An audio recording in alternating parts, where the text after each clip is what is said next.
And welcome back to another great episode of This Is More Than Hoops. My name is Jordan Gainey.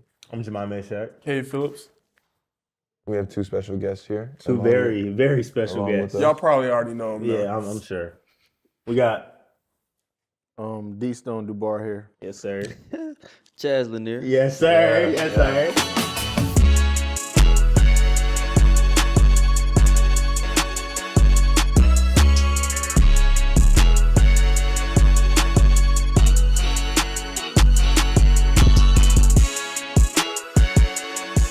We're coming to you today from Standard at Knoxville, one of UT's top off-campus student communities. Shout out to them, Society 865, and Tradition Knoxville for hosting us. Managed by Landmark Properties, these communities offer 1 to 5 bedroom apartments with elevated amenities in convenient locations. Lead housing for fall 2025. Check them out today. So yeah, we have two really big guests here, and Huge. You know what we do on our, as I can say, the best podcast on. Yeah. on You can't. Oh, Don't be yeah. modest. Don't be Yeah, modest. no, Don't be The modest. best podcast. It's your guys' chances to take the floor.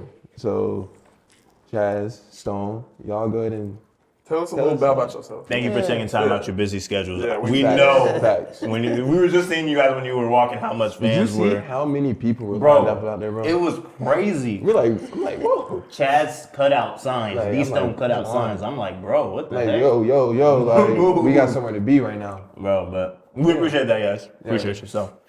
D-Stone Dubar here. A little bit about myself, I'm a senior. I don't get to walk the stage here at UT. I would love to do that, but I did that at my previous school. I've been playing basketball for about 15 years now. My dad, he kind of just got me into playing basketball. I really didn't want to play it. He kind of forced me, and it's kind of going out well. I love being around these group of guys here, K, Shaq, JG. Just the team chemistry is everything, and I just love playing with them. Facts. I'm Chaz Lanier, from Nashville, Tennessee. I'm a grad, just like D-Stone. Just super fortunate to be here with the guys. Thank y'all for having me. I'm blessed to be here with y'all. Thank y'all for taking time out of y'all's day as well. I mean, this is all we got. I mean, Nothing else.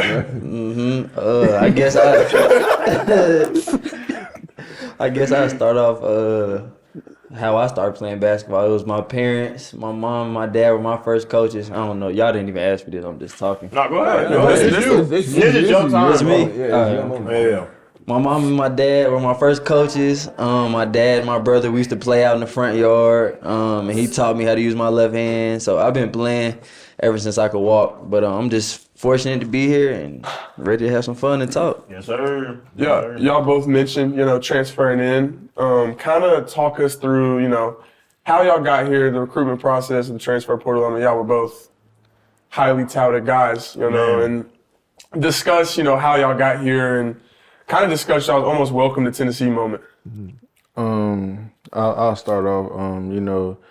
I kind of seen Chaz was in the portal, and I seen he was the top efficient guy, and I was top 3. So I kind of just reached out to him like, hey, yo, what's up? Like, what school's reaching out to you? What you got in mind? And he kind of told me.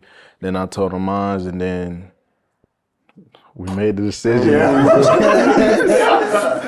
And then one of my, welcome to Tennessee moments or whatever you said. I'll say the first practice. Man, in the summer, we was just running. We was just running a lot, and I'm like, dang, like, are we gonna be doing this the whole time I'm here? And then, I just went back to my room. I ain't even take a shot. Nah, I don't think. I took a shower, but I just went straight to sleep. I didn't even get on the game or nothing or turn my TV on. I just went straight to sleep after I took a shower. So that's kind of my welcome to UT moment.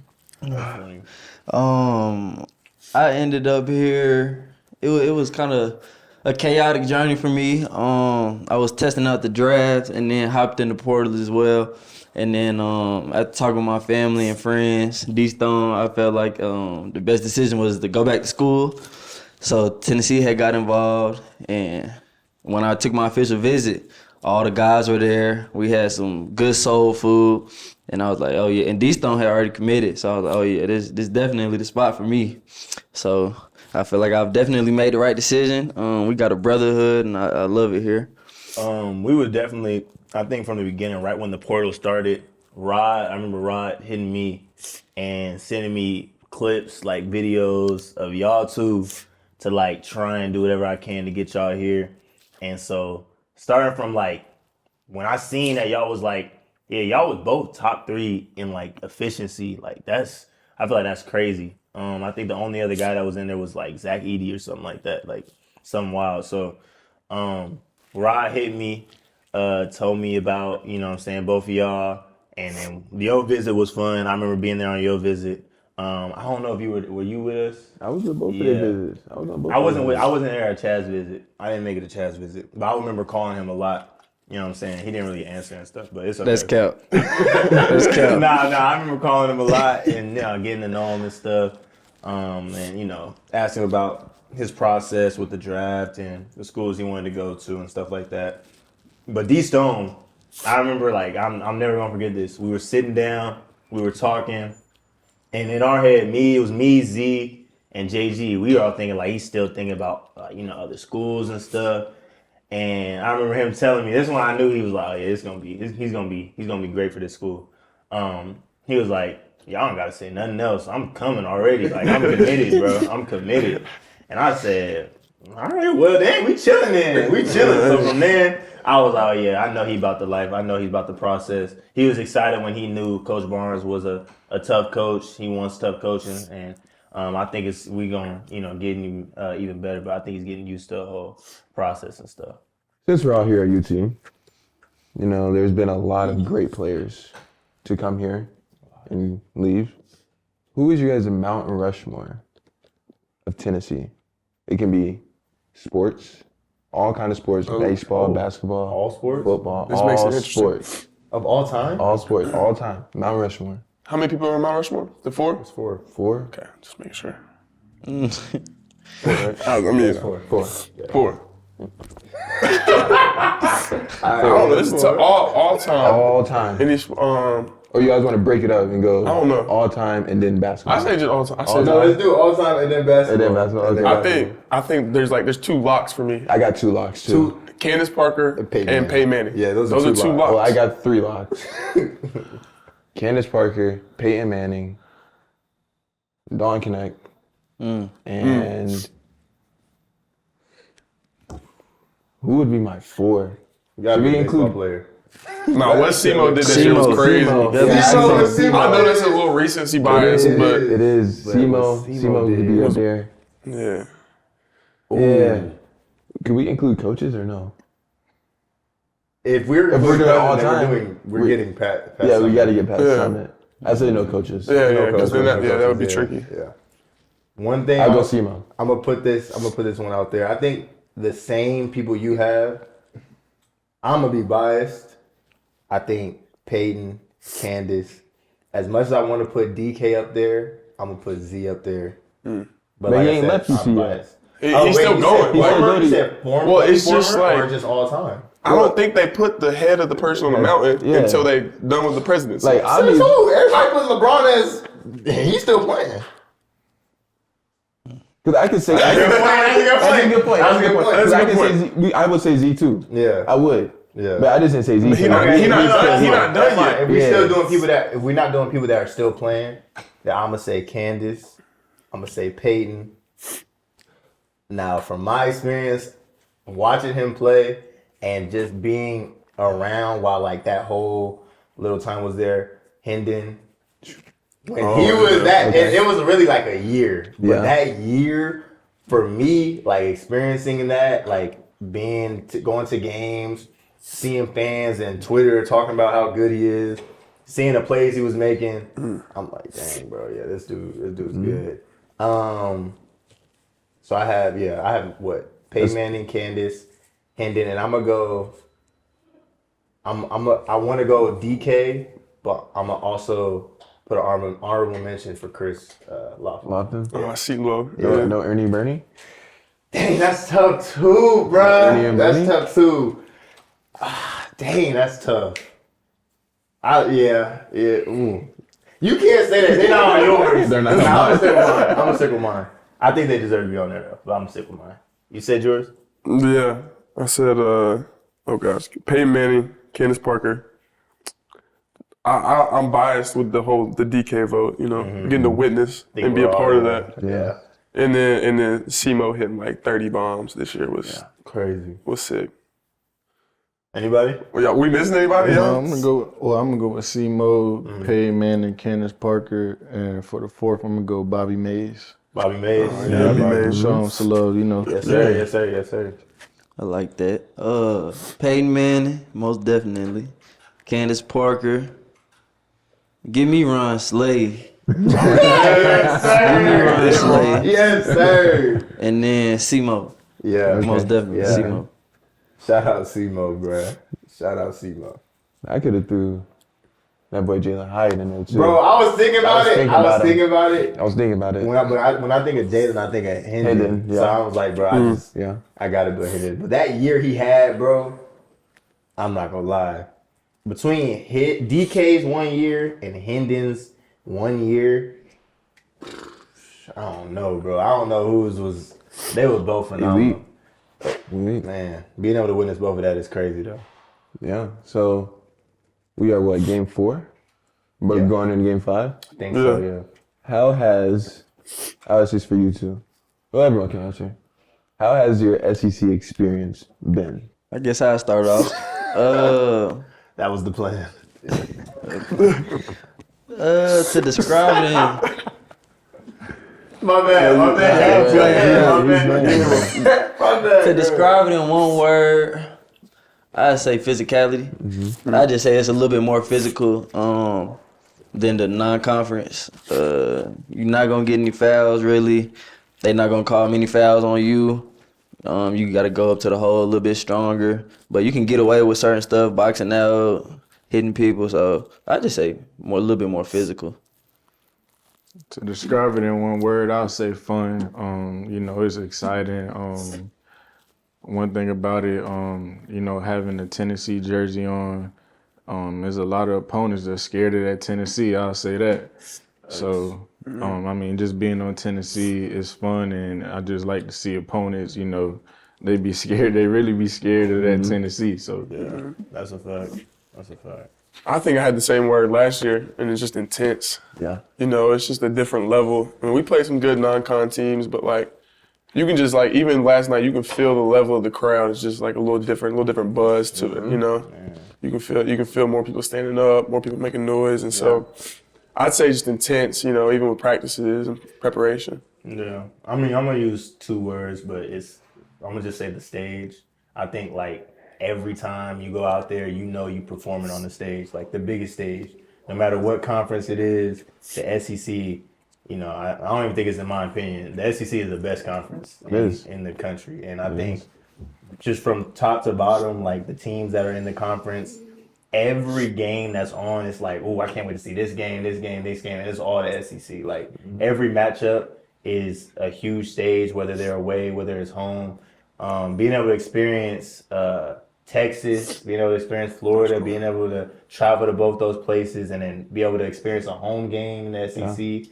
Bro, it's nothing but, like you said, intense and nothing short but the stage, you know, especially with the fans and stuff. So definitely love going out there and competing. Yeah. Mine's 2 words.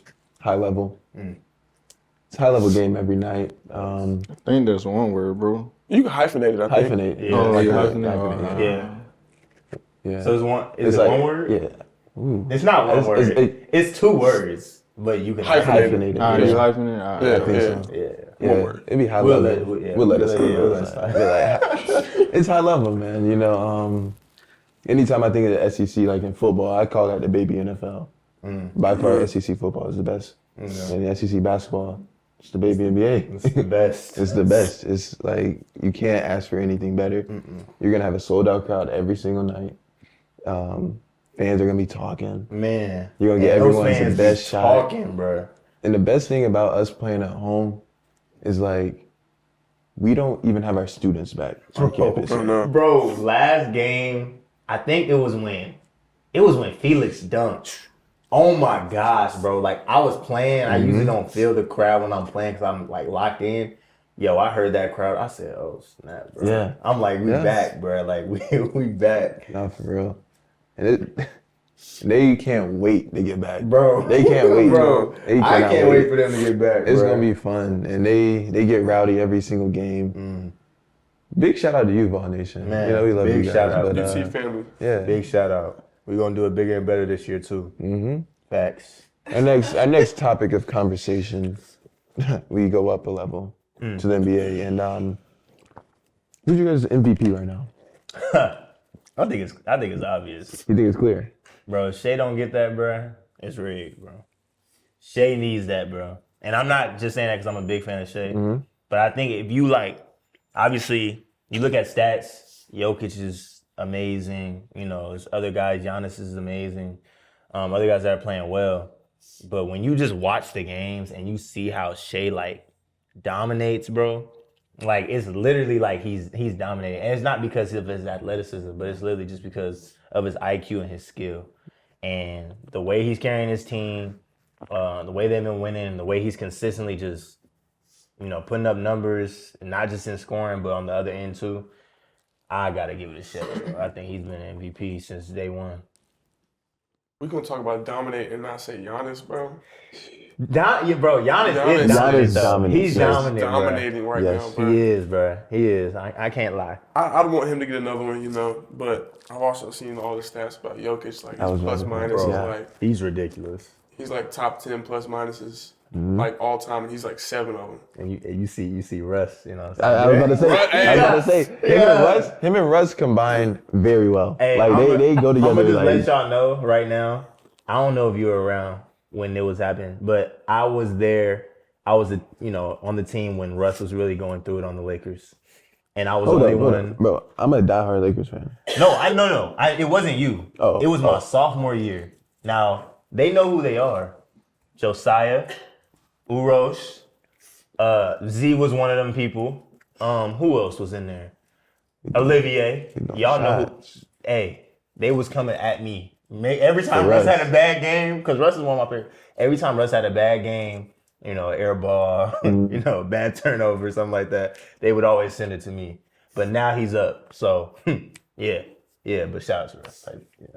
I'm going to have to go with LaMelo Ball. LaMelo? He been hooping. LaMelo. He has been hooping. But they team not winning though. But he been hooping. As soon as he come past half court, they got to send double teams. Triple doubles, 34, 10 assists, 10 rebounds, his team and all that, but he's getting it done every night. So He is shooting the least amount of free throws in the league too. that's crazy. I didn't know that. Yeah, he's of all the top Shea, scorers. Shea MVP, but he kind of free throws. He just doing his head like that. How Jordan was doing yesterday in the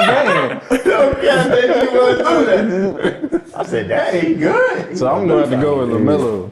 So does winning not matter when you choose MVP? It does, but it's just opinion wise. It matters to me. Shout out to LaMelo though. He's from the IE where I'm from. But it matters to me. You know what I'm saying? If you winning, I feel like that goes into MVP. If you not, then you know what I'm saying? I definitely feel like winning matters when you choose an MVP. Because if you losing and you going crazy, it's like it don't matter. Yeah, but it's you like going you're crazy. just playing bad basketball because it's not resulting in winning. Exactly. That's what I think. Not necessarily. Not necessarily, bro. Not There's teams that can play good basketball for how many? 38 minutes and find a way to lose in the last 2 minutes. That's facts. And I was going to say, shout out to Cade Cunningham because he really turned Detroit around. If y'all haven't noticed, they was one of the worst teams of all time last year, and now they, 6th seed right now? He's been doing this stuff. If you want to watch a good NBA game and Detroit's on, I know that sounds crazy, watching Detroit basketball, but Cade's been hooping. But go ahead. Who you think you'll MVP? No, I agree with you. I say Shea just because he's been going crazy and they winning. So Yeah. yeah, I feel like it's really no debate because they on top. So I have another NBA question. I was watching another podcast and I forgot whose podcast it was, but Jay Will was on it. Jalen Williams on the Thunder. And he was talking about defensive player of the year. There should be a big defensive player of the year and a guard defensive player of the year for the agree with NBA. I wanted to hear y'all thoughts on that because I agree. I feel like no shade to Cade because he be blocking shots. But I do feel like it's different for bigs blocking shots than it is for guards, you know what I'm saying, running through screens. And we talking about the best defensive player. Rudy Gobert is a great shot blocker. But when you get him on a switch and Luka start getting in the work, you know what I'm saying? You know what happened. It looks like, it looked like kind of a liability. So I don't know how you can be a liability on the defensive end, but also be the best defensive player in the NBA. You know what I'm saying? That's kind of how I feel about it. But Nah, I agree with that. Yeah. I agree with that. Because right now, I'd say Wemby.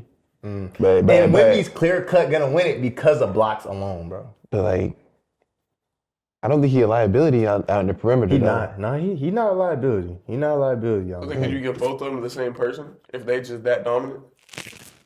Nah. Because Wemby over is still in a half a game, I think. Still. No. Because there's no way Wemby's a better perimeter defender than Dyson Daniels or than Lou Dort or whoever is balling defensively in the league. Like, I don't know. How would you measure the award? Because like, if it's one-on-one and you're like choosing who would you would want to guard you least.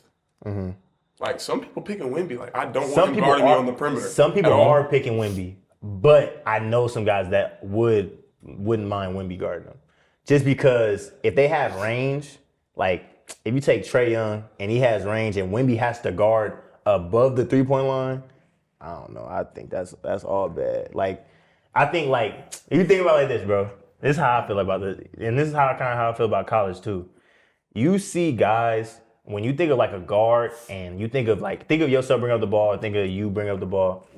You would much rather have a guy that's like waiting for you to go to the paint than a guy pressuring you 94 feet, bumping you, being annoying, trying to steal the ball. It's just like the constant pressure is different for guards. I know for me, I'd much rather have Victor Wembanyama guard me than Zakai Ziegler guard me 94 feet. And that's just me. You know what I'm saying? If I had to go from end to end, I'd much rather have Victor. You know what I mean? Yeah. And I feel like, there's possession where the shot clock's winding down and, it's just an ISO one-on-one. It's like, Wemby's just too tall. But have Wemby come off a screen chasing Chaz around, like, it's tough. It's tougher than it looks. So, I don't know. How y'all feel about that? The defensive player of the year, splitting it up.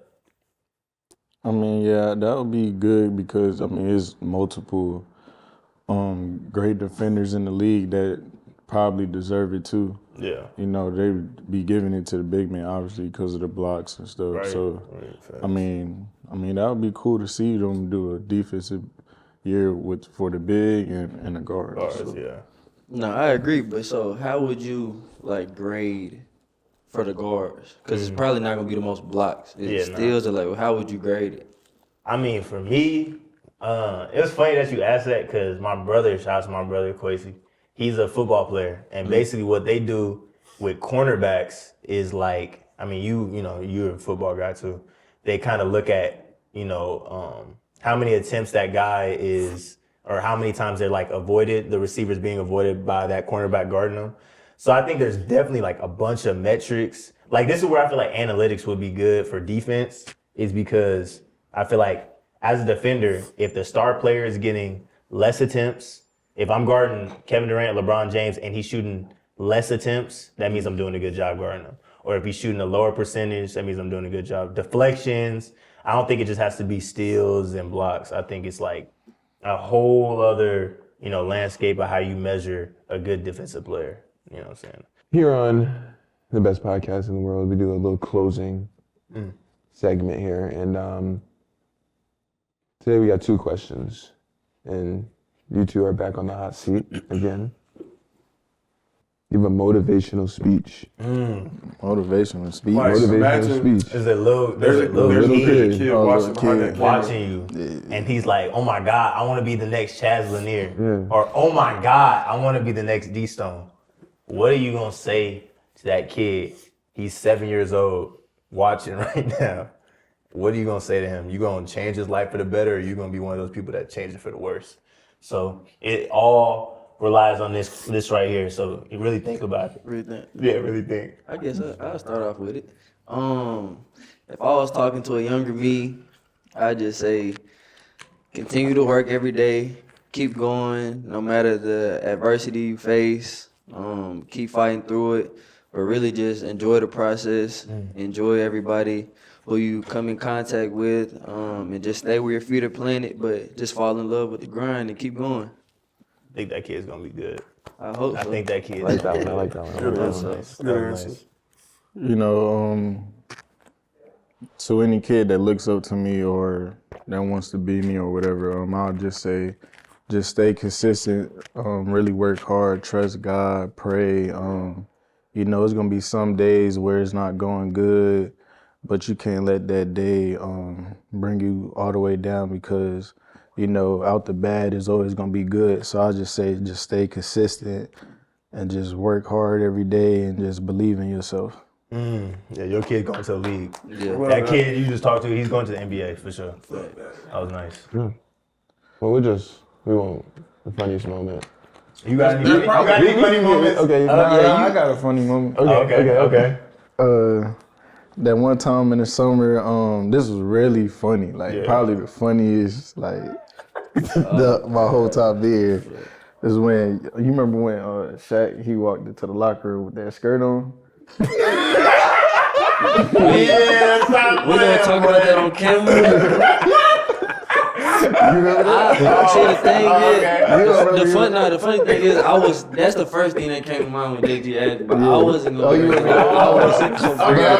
I thought we were just keeping. Nah. We talking about funny moments, bro. We talking about funny moments.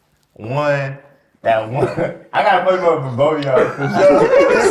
For sure, I got a funny moment for both of y'all. The first one with we think, was it D Stone? We were in the film room. We were in the film room and D Stone walked out of the film room. And I'm trying to remember what happened that day. Or I'm gonna start with Chaz first. Let me start with Chaz first. I'm gonna get back to you. But Chaz, I remember Chaz one time, it was after practice, everybody was leaving. And you know, Chaz had a lot of hair. You know what I'm saying? It's a lot of hair. We were leaving, everybody was gone, but Chaz was the last one in the bathroom. And I don't think he's seen it. I was still there. I was just getting extra shots up. And like, I was looking, and he was like looking in the mirror, and then suddenly like he just took his hair off.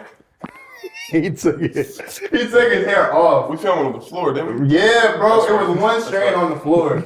He took it off, and he started like brushing his real hair.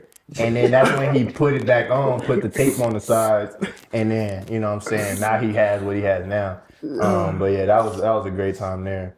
D Stone, the funny moment with D Stone is just him getting yelled at by Barnes. Whether that part is just hilarious to me. I think every time he gets yelled at by Barnes, he'll have this fake look on his face, and it's just it's like a blank expression, and it pisses Coach Barnes off every time. But that's probably my funniest moment with D Stone. Or when D Stone, even today, Coach Barnes was like, he tried dunking on somebody. He was like, D Stone, why don't we like see this all the time? He's like, when do we ever see this? He goes, Yesterday. We're not gonna talk about the heels you did just buy though, that I seen you buy. Oh. Yeah, the heels, yes. We're not gonna talk about that. We can close it now. Who you talking about? We can close it. Talk about me. So yeah, again, thank you guys so much for coming here today. We appreciate And, that. Thank y'all for having just the us. time, because we got a whole autograph session out there for you guys. They're really just lined up. There's a lot of around the people. corner, but didn't mean to take any of you guys' time because it was really hard to get you guys here because how busy you guys' schedules are. Man. But thank you guys again so much, and a big shout out to the Standard, Yeah, beautiful. one of the best off-campus housing here in Knoxville, Tennessee. If you're a student, you need somewhere to stay, come on down to the Standard. Right off the strip. Right off the strip. Great walking distance to wherever you need. But again, make sure you guys like, comment, subscribe, turn on those notifications so you guys don't miss a beat. And we'll see you guys in 2 weeks for another beautiful episode of This Is More Than Hoops. Bro, you be killing it, bro. You be killing it, bro. Appreciate it, bro. Killing it.